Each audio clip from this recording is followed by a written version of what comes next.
အားလုံးပဲမင်္ဂလာပါ HZ Technology မှာပြန်လည်ကြိုဆိုလိုက်ပါတယ်ကျွန်တော်တို့ဒီနေ့လေ့လာမယ်သင်ခန်းစာလေးကတော့ PowerPoint သင်ခန်းစာတစ်ခုဖြစ်တဲ့ Slide Master အသုံးပြုနည်းသင်ခန်းစာလေးကိုလေ့လာမှာဖြစ်ပါတယ်အဲ့တော့ကျွန်တော် PowerPoint software တော့ဝင်ပြီးသွားဆိုရင် Blank Presentation ကိုပဲကျွန်တော်ယူလိုက်မယ်နော်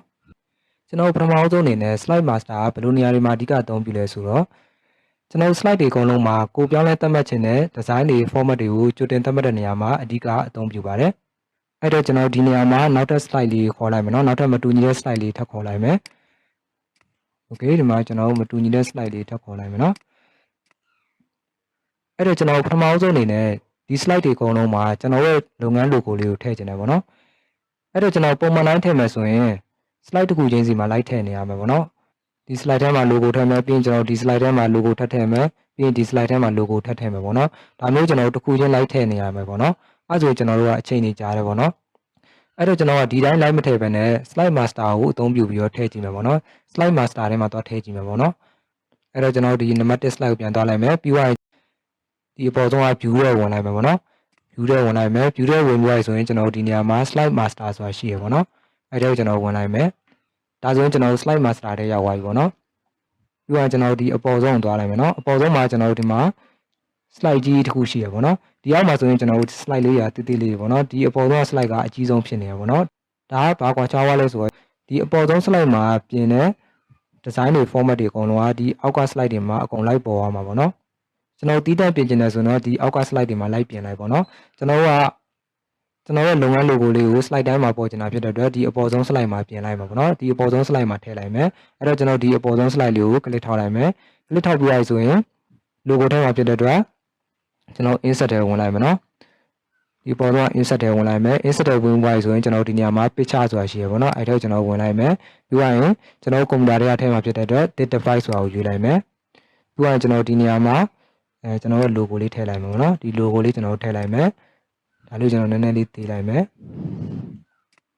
ပြီးရင်ကျွန်တော်ကိုကြက်တဲ့နေရာမှာထားလိုက်မယ်ပေါ့နော်ကျွန်တော်ဒီတောင်လေးမှာပဲထားလိုက်မယ်နော်ဥမာအနေနဲ့ကျွန်တော်ဒီတောင်လေးမှာပဲထားလိုက်မယ်ပြီးရင်ကျွန်တော်ဒီအောက်ကိုကြည့်လိုက်ပါနော်အောက်က slide တွေမှာလည်းကျွန်တော်ရဲ့ဒီ logo လေးပေါ်လာတာကိုကျွန်တော်တွေ့ရမယ်နော် slide တိုင်းမှာကျွန်တော်ထည့်လိုက်တဲ့ logo လေးပေါ်လာတာကိုတွေ့ရမယ်နော် okay ပြီးရင်ကျွန်တော်ဒီအပေါ်ဆုံး slide ကိုပြန်သွားလိုက်မယ်ပြီးရင်ကျွန်တော်ရိုက်နေကြ font တွေကိုကြိုတင်သတ်မှတ်ထားလို့ရတယ်ပေါ့နော်ဥပမာကျွန်တော်က slide တွေမှာစာရိုက်မယ်ဆိုရင်slide တစ်ခုမှာဒီ font ပြောင်းနောက်တစ် slide တစ်ခုမှာကျွန်တော်ရိုက်နေကြ font လေးလိုချင်တယ်ဆိုပြန်ပြောင်းနောက်တစ် slide တစ်ခုမှာကျွန်တော်ရိုက်နေကြ font လေးကိုပြန်ပြောင်းဒါမျိုးကျွန်တော်တစ်ခုချင်း slide တစ်ခုချင်းစီမှာလိုက်ပြောင်းနေရမှာပေါ့နော်အဲ့လိုမျိုးပြောင်းခြင်းဆိုရင်ကျွန်တော်ရိုက်နေကြ font လေးတွေကိုတစ်ခါတည်းသတ်မှတ်ထားလို့ရတယ်ပေါ့နော်အဲ့တော့ကျွန်တော်ဒီအပေါ် font လေးကိုရင်ပြောင်းထားလိုက်မှာပေါ့နော်ကျွန်တော်ရိုက်နေကြ font လေးတစ်ခုပြောင်းလိုက်မယ်ဒီခေါင်းစည်း font လေးကိုကျွန်တော်ဆက်လက်ပေးလိုက်မယ်ဆက်လက်ပေးသွားဆိုရင်ကျွန်တော် home နဲ့ဝင်လိုက်မယ် home နဲ့ဝင်သွားရင်ကျွန်တော်ဥမာအနေနဲ့ဒီ font လေးကျွန်တော်ပြောင်းလိုက်မယ်နော်ဒီ font လေးကိုကျွန်တော်ဥမာအနေနဲ့ပြောင်းလိုက်မယ်ပြီးကျွန်တော် enter နှိပ်လိုက်မယ်နော်ဒါဆိုရင်ကျွန်တော်တို့ကဒီ font လေးပြောင်းသွားပြီကျွန်တော်ပြောင်းလိုက်တဲ့ font လေးပြောင်းသွားပြီနောက်တစ်ခုကျွန်တော်ဒီအောက်က font လေးတွေကိုလည်းကိုရိုက်နေကြ font လေးတစ်ခုပြောင်းလိုက်မယ်နော်ဒါလေးကျွန်တော်ဆက်လက်ပေးလိုက်မယ် control နဲ့ဆက်လက်ပေးလိုက်မယ်ဆက်လက်ပေးသွားရင်ဒီ font လေးကိုဥမာအနေနဲ့ area ပြောင်းလိုက်မယ်နော်ဒီ font လေးကိုကျွန်တော်တို့က area ပြောင်းလိုက်မယ်နော်ဒီအောက်က font လေးကို area ပြောင်းလိုက်မယ်ဒီခေါင်းစည်း font လေးကိုဒီ column ပြောင်းလိုက်ပါနော် okay ဒီ font လေးပြောင်းလိုက်မယ်ဒါဆိုရင်ဒီအောက်က slide တွေလည်းလိုက်ပြောင်းသွားတာကိုကျွန်တော်တို့တွေ့ရမှာနော်ဒါကကျွန်တော် slide master ထဲမှာပြောင်းနေတာပေါ့နော်အဲ့တော့ကျွန်တော်ပုံမှန် slide တွေကိုပြန်သွားလိုက်မယ်ပုံမှန် slide တွေပြန်သွားမယ်ဆိုရင်ကျွန်တော်ဒီအပေါ်ဆုံးက slide master တွေကိုပြန်ဝင်လိုက်မယ်နော်ဒါကကျွန်တော် slide master ထဲဝင်လာမှဒီ tab လေးကပေါ်တာပေါ့နော်ပုံမှန်တိုင်းဆိုမပေါ်ဘူးပေါ့နော်အဲ့တော့ကျွန်တော်ဒီ slide master ထဲဝင်လိုက်မယ်ပြီးတော့ကျွန်တော်က slide master ထဲပြန်ထွက်ချင်တာဖြစ်တဲ့အတွက် close master view ဆိုအောင်နှိပ်လိုက်မယ်နော်အဲ့ဒါကျွန်တော်နှိပ်လိုက်မယ်ဒါဆိုရင်ကျွန်တော်ပုံမှန် slide ထဲကိုပြန်ရောက်သွားပြီပေါ့နော်ပုံမှန်မြင်ကွင်းကိုပြန်ရောက်သွားပြီဒီမှာဆိုရင်ကျွန်တော်အပေါ်ဆုံးမှာ slide master ဆိုတဲ့ tab လေးမရှိတော့ဘူးနော်ဒါဆိုကျွန်တော်ပုံမှန် slide ထဲကိုပြန်ရောက်သွားပြီဒီမှာလည်းကျွန်တော်ကြည့်လိုက်မယ်ကျွန်တော်တို့ထည့်ထားတဲ့ logo လေးက slide တိုင်းမှာပါလာတာကိုကျွန်တော်တို့တွေ့ရမယ်နော် okay slide တိုင်းမှာကျွန်တော်တို့ထည့်ထားတဲ့ logo လေးပါလာပြီနောက်တစ်ခုကကျွန်တော်တို့ပြောင်းလာတဲ့ font လေးကလည်း slide တိုင်းမှာပြောင်းသွားတာကိုကျွန်တော်တို့တွေ့ရမယ်နော်ဒီမှာဆိုရင်ကျွန်တော်အပေါ်ဆုံး slide လေးကိုရွေးကြည့်လိုက်မယ်ဒါဆိုရင်ကျွန်တော်ခေါင်းစည်း font ကိုဒီ column font လေးကျွန်တော်ပြောင်းလာရယ်နော်အောက်က font လေးကိုကျွန်တော် click ထောက်jည့်လိုက်မယ်ဒါဆိုရင်ကျွန်တော် area font လေးပြောင်းထားတယ်ပေါ့နော်ဒါဆိုရင်ကျွန်တော်တီးတန်း font လေးလိုက်ပြောင်းစရာမလိုဘဲနဲ့ကိုပြောင်းထားတဲ့ font လေးကိုတခါတည်းတိုင်းရိုက်လို့ရသွားပြီပေါ့နော်ဒါဆိုကျွန်တော်နောက်တစ် slide တစ်ခု ရွေးကြည့်လိုက်မယ်ဒီမှာဆိုရင်လည်းကျွန်တော်ပြောင်းလာတဲ့ font လေးဖြစ်သွားပြီဒီအောက်မှာဆိုလည်းကျွန်တော်ပြောင်းလာတဲ့ font လေးဖြစ်သွားပြီပေါ့နော်ကျွန်တော် slide တိုင်းမှာလိုက်ပြောင်းသွားပြီပေါ့နော် okay ဒီ slide မှာလည်းကျွန်တော်ကြည့်လိုက်မယ် okay ဒီမှာဆိုရင် area ခေါင်းစည်းမှာဆိုရင် Gotham ပေါ့နော် okay ဒီလိုမျိုး font တွေကိုလည်းကြိုတင်သတ်မှတ်ထားလို့ရတယ်ပေါ့နော်ကိုရနေကြ font တွေကိုကြိုတင်သတ်မှတ်ထားလို့ရတယ်ပေါ့နော် okay နောက်တစ်ခုကကျွန်တော်သတ်မှတ်ခြင်းတဲ့ format တွေကို slide တိုင်းမှာမပေါ်ခြင်းဘူးပေါ့နော်ကျွန်တော်သတ်မှတ်ခြင်းတဲ့ slide မျိုးစားမှာပဲပေါ်ခြင်းတာပေါ့နော်အဲဆိုရင် view ရက်ပြန်ဝင်လိုက်မယ်နော် view ရက်ပြန်ဝင်သွားပြီဆိုရင်ကျွန်တော်ဒီနေရာမှာslide master တွေကိုပြန်ဝင်လိုက်မယ်ဒါဆိုရင်ကျွန်တော် slide master တွေပြန်ရောက်သွားပြီပေါ့နော်စနကျွန်တော်သတ်မှတ်ထားတဲ့ format တွေကို slide တိုင်းမှာပေါ်ခြင်းတာဖြစ်တဲ့အတွက်ဒီအပေါ်ဆုံးက slide မှာကျွန်တော်ကဝင်ပြင်လိုက်တယ်ပေါ့နော်ဒီအပေါ်ဆုံးက slide အကြီးကြီးမှာကျွန်တော်ဝင်ပြင်လိုက်တယ်ဒါကကျွန်တော်သတ်မှတ်ထားတဲ့ format တွေကို slide တိုင်းမှာပေါ်ခြင်းလို့ဒီအပေါ်ဆုံးက slide အကြီးကြီးမှာဝင်ပြင်လိုက်တာပေါ့နော်နောက်တစ်ခုကကျွန်တော်တီးတန့်သတ်မှတ်ခြင်းနဲ့ slide မျိုးစားမှာပဲ format တွေတီးတန့်သတ်မှတ်ခြင်းတယ်ပေါ့နော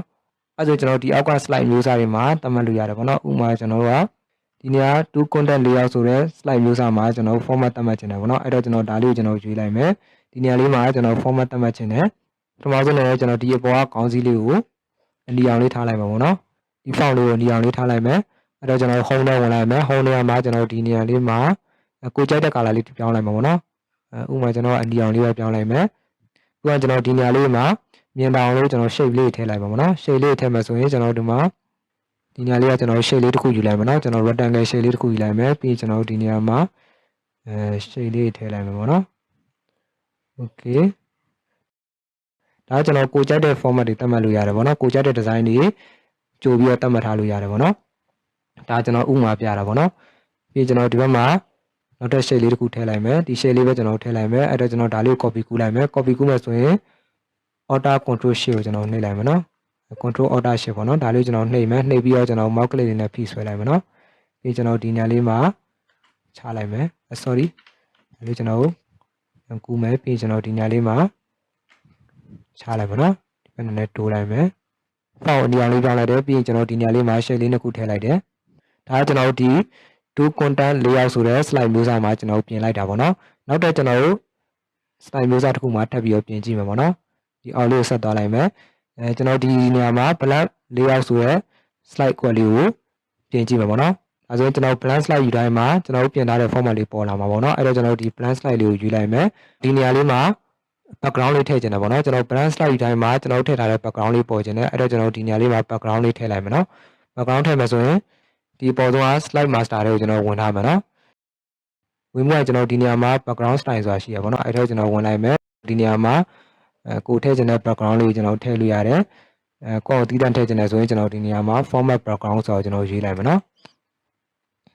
PowerPoint မှာ background ထည့်နေသင်ခန်းစာတော့ကျွန်တော်ရှေ့ရသင်ခန်းစာလေးမှာအသေးစိတ်ကျွန်တော်ပြပြပေးထားပါတယ်နားမလည်ဘူးဆိုရင်ကျွန်တော်အဲ့မှာဝင်ကြည့်လိုက်ပါနော်ဒီမှာတော့ကျွန်တော်အမြန်လေးပဲတွားလိုက်မယ်ဒါကျွန်တော်ကနမူနာပြတာဖြစ်တဲ့အတွက်အမြန်လေးပဲတွားလိုက်ပါနော်ဒီမှာကျွန်တော် solid face ထည့်လို့ရတယ် gradient face ထည့်လို့ရတယ်ကျွန်တော် gradient face ထည့်လိုက်မယ်နော် okay ဒီ background လေးကျွန်တော်ထည့်လိုက်မယ်ဒီနေရာမှာကျွန်တော်တို့အဝါရောင်လေးကျွန်တော်ထားလိုက်မယ်ပြီးတော့ကျွန်တော်ဒီနေရာမှာ okay ကျွန်တော်ဒါလေးရေးလိုက်မယ်နော်ဒါဆိုရင်ကျွန်တော်ဥပမာနဲ့ကျွန်တော် background တစ်ခုထည့်လိုက်မယ်ထည့်ပြီးရဆိုရင်ကျွန်တော်ဒါလေးပြန်ပိတ်လိုက်မယ်ဒါဆိုရင်ကျွန်တော် blank layout ဆိုတဲ့ slide မှာ background လေးထည့်လိုက်တယ်ပေါ့နော်ဒါကကျွန်တော်မတူညီတဲ့ slide မျိုးစားတွေမှာ format သတ်မှတ်ထားတာပေါ့နော်အဲ့တော့ကျွန်တော်ဒီ content layout ဆိုတဲ့ slide မှာဒီပုံစံလေးကျွန်တော်သတ်မှတ်လိုက်တယ် blank layout ဆိုတဲ့ slide မှာကျွန်တော်ဒီပုံစံလေးသတ်မှတ်လိုက်တယ်ပေါ့နော်ဒါဆိုရင်ကျွန်တော်နှစ်ခုသတ်မှတ်လိုက်ပြီးသတ်မှတ်ပြီးရဆိုရင်ကျွန်တော်ပုံမှန် slide ကိုပြန်သွားမယ်ပေါ့နော်ပုံမှန်မြင်ကွင်းပြန်သွားမယ်အဲ့တော့ကျွန်တော်ကထုံးစံတိုင်း close master view ဆိုအောင်နှိပ်လိုက်မယ်ဒါဆိုရင်ကျွန်တော်ပုံမှန်တိုင်းပြန်ဖြစ်သွားပြီအခုဒီမှာဆိုရင်ကျွန်တော်ဒီ slide လေးကပြောင်းနေအောင်ကျွန်တော်တွေ့ရမယ်နော်ဒါဆိုရင်ဒီ slide လေးကကျွန်တော် to content layout ဆိုတဲ့ slide လေးပေါ့နော် okay ဒီနေရာမှာကျွန်တော်ကြည့်လိုက်မယ်new slide ဆိုတဲ့အကွက်ထဲကိုကျွန်တော်ဝင်လိုက်မယ်နော်ဝင်ပြီးဆိုရင်ကျွန်တော်ဒီနေရာလေးမှာကြည့်လိုက်မယ်ဒီနေရာမှာ to content ဆိုတဲ့ slide မှာကျွန်တော်တို့စနသတ်မှတ်ထားတဲ့ format လေးပေါ်နေအောင်ကျွန်တော်တွေ့ရမယ်နော် blank slide ကိုကြည့်လိုက်မယ် blank slide မှာဆိုရင်ကျွန်တော်တို့သတ်မှတ်ထားတဲ့background လေးပေါ်နေအောင်ကျွန်တော်တို့တွေ့ရမယ်နော်ဒါဆိုရင်ကျွန်တော် blank slide လေးကိုရွေးကြည့်လိုက်မယ် blank slide ကိုရွေးလိုက်မယ်ဆိုရင်ကျွန်တော် slide master မှာထည့်ထားတဲ့ background လေးပေါ်လာတာကိုကျွန်တော်တို့တွေ့ရမယ်နော်ဒါဆိုရင်ကျွန်တော်တို့ blank slide ယူတိုင်းမှာဒီပုံစံလေးဖြစ်နေတာပေါ့နော် okay to content ဆိုတဲ့ slide ယူတိုင်းမှာစနကျွန်တော်တို့သတ်မှတ်ထားတဲ့ပုံစံတိုင်းဖြစ်နေတာကိုကျွန်တော်တို့တွေ့ရမယ်နော် okay ဒီမှာဆိုရင် to content slide ယူတိုင်းမှာကျွန်တော်တို့သတ်မှတ်ထားတဲ့ပုံစံလေးဖြစ်နေပြီပေါ့နော်blank slide ယူတိုင်းမှာကျွန်တော်တို့ slide master မှာသတ်မှတ်ထားတဲ့ပုံစံတိုင်းဖြစ်နေတာကိုတွေ့ရမှာနော်ဒီလိုမျိုးပဲကျွန်တော်နောက်ထပ် slide မျိုးစားတွေမှာကိုသတ်မှတ်ခြင်းနဲ့ format လေးကြိုပြီးတော့သတ်မှတ်ထားလို့ရတယ်ပေါ့နော်ဒါဆိုရင်ကျွန်တော်တို့ slide master အကြောင်းနားလည်မယ်ထင်တယ်နော်ကျွန်တော်အခုသတ်မှတ်ထားတဲ့ design တွေ format တွေကိုမလို့ကျွန်တော်တို့ဆိုရင်ကျွန်တော် slide master ထဲမှာပြန်ဖြတ်လိုက်ပေါ့နော်ဒါဆိုရင်ကျွန်တော်တို့ကပြန်ဖြတ်မယ်ဆိုရင် view ထဲသွားမယ်ပြီးကျွန်တော် slide master ထဲပြန်ဝင်လိုက်မယ်ဒီ logo ကြီးမလို့ကျွန်တော်တို့ပြန်ဖြုတ်မယ်ဆိုရင်ကျွန်တော်တို့ဒီအပေါ်ဆုံးက slide ထဲဝင်လိုက်မယ်ပြီးကျွန်တော်တို့ဒီ logo လေးကိုပြန်ဖြတ်လိုက်မယ် sorry ပြန်ဖြတ်လိုက်မယ်ဒါဆိုရင်ကျွန်တော်တို့အကုန်လုံးပြန်သွားပြီဒါတွေကိုလည်းကျွန်တော်မလို့ကျွန်တော်တို့ဆိုပြန်ဖြတ်လို့ရတယ်ပေါ့နော်ဒါလေးကျွန်တော် slow မဲ့ပြန်ပြောင်းလိုက်မယ် okay နော်ဒါလေးကျွန်တော် slow မဲ့ပြန်ပြောင်းလိုက်မယ်နော်ဒါဆိုရင်ကျွန်တော်ပုံမှန်တိုင်းပြန်ဖြတ်သွားပြီပေါ့နော်ဒီ background လေးမလို့ကျွန်တော်တို့ဒါဆိုရင်ပြန်ဖြတ်လိုက်မယ်နော် okay slide master ထဲဝင်လိုက်မယ် background slide ထဲဝင်လိုက်မယ်ပြီးရင်ကျွန်တော်တို့ကreset slide background ဆိုရွေးလိုက်မယ်ဒါဆိုရင်ကျွန်တော်ပြန်ဖြတ်သွားပြီပေါ့နော်ဒါဆိုရင်ကျွန်တော်အကုန်လုံးပုံမှန်တိုင်းပြန်ဖြတ်သွားပြီပေါ့နော်ပြီးရင်ကျွန်တော်တို့ close master view ဆိုနှိပ်လိုက်မယ် okay ဒါဆိုရင်ကျွန်တော်တို့ဒီမှာကြည့်လိုက်မယ်ကျွန်တော်တို့သတ်မှတ်ထားတဲ့ format design တွေမရှိတော့ဘူးပေါ့နော် okay ဒီလောက်ဆိုရင်ကျွန်တော်တို့ PowerPoint မှာ slide master ရဲ့အဓိကအသုံးပုံလေးကိုနားလည်လောက်ပြီလို့ထင်ပါတယ်နောက်ထပ်နည်းပညာသင်ခန်းစာတွေကိုအသစ်တင်တိုင်းသိချင်တယ်ဆိုရင်တော့ကျွန်တော်တို့ရဲ့ channel လေးကို subscribe နေထားပြီးတော့ all ဆိုတာကိုရွေးထားနိုင်ပါတယ်ဒါမှသာသင်ခန်းစာအသစ်တင်တိုင်းသိရှိနိုင်မှာဖြစ်ပါတယ်